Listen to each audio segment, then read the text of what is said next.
দাঁড়ান 1 মিনিট, ওই এই দুর্মূল্যের বাজারে কিচ্ছু আর ফেলা যাবে না।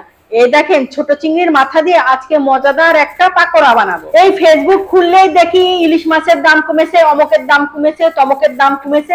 যখন বাজারে কিনতে যাই তখন দেখো আগের মতনই বিক্রি হচ্ছে। তাই এখন থেকে ভাবছি ফেসবুক মামার কাছে টাকা পাঠাবো আর সব ডাউনলোড করে খাবার নিয়ে আসবো।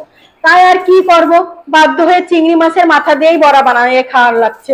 তাই এখানে ছোট চিংড়ির মাথা নিয়েছি, মাথাগুলো খুব পরিষ্কার করে নিয়েছি।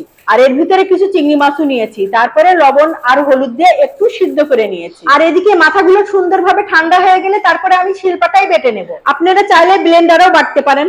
আর অন্যদিকে আমি মুসুরির ডাল ভিজিয়ে রেখেছিলাম 1 ঘন্টা আগে, সেই মুসুরির ডালও আমি বেটে নেবো। আর মুসুরির ডাল অত মিহিন করে বাটার দরকার নেই, একটু ডাল ডাল থাকলেই ভালো হয়। আমার এই শিলপাটা ছোট হওয়ার কারণে তাই অল্প অল্প করে দিয়েই আমি ডালগুলো বেটে নিয়েছি। আমার পেজ যারা নতুন ভিজিট করেছেন তারা প্লিজ একটি লাইক, কমেন্ট আর শেয়ার করবেন আর একটি ফলো দিয়ে দেবেন।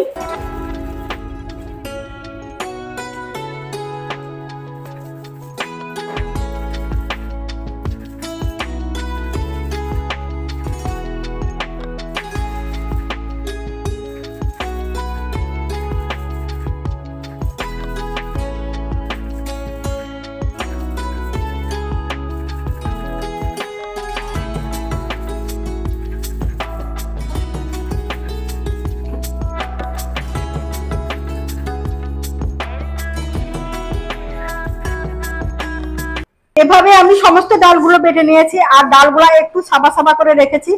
আর চিংড়ির মাথার খোসাগুলো একটু সাবা সাবা করে রেখেছিলাম। আর এদিকে আমি জিরা বেটে নেব, জিরাও আমি খুব ফিনিশ করে বেটে নেব। আর ব্লেন্ডারে বাটলেও হয়, ব্লেন্ডারে বাটলে একটু পানি দেওয়া লাগে, সেজন্য পানিটা ভালো করে হয় না আর বডিটাও অত ভালো সুন্দর হয় না। জিরা বাটা হয়ে গেলে তারপরে আমি আদা রসুন নেবো। আদা রসুন আমি সম পরিমাণে নিয়েছি।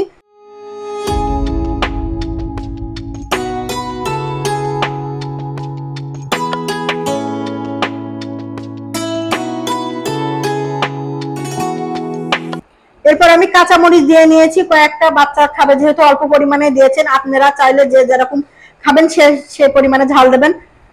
তারপর কাঁচামরিচ বাটা হয়ে গেলে তার ভিতরে আমি হলুদের গুঁড়া দিয়েছি, লবণ দিয়েছি পরিমাণ মতন, তারপরে চাউলের গুঁড়া 3 চা চামচের মতন দিয়েছি, দিয়ে মাখিয়ে নিয়েছিলাম। আর ভুলেই গেছিলাম যে পেঁয়াজ দিতে, তারপরে পেঁয়াজ কেটে নিয়েছি, তারপর সুন্দর করে মাখিয়ে এই যে তেলে দিয়ে দিলাম। আর খেতে এত মজা হয়েছে এই চিংড়ি মাছের মাথা দিয়ে বড়া। চিংড়ি মাছ দিলেও মনে হয় এত মজা হতো না, কারণ মাথায় মনে হয় বেশি ঝাঁজ।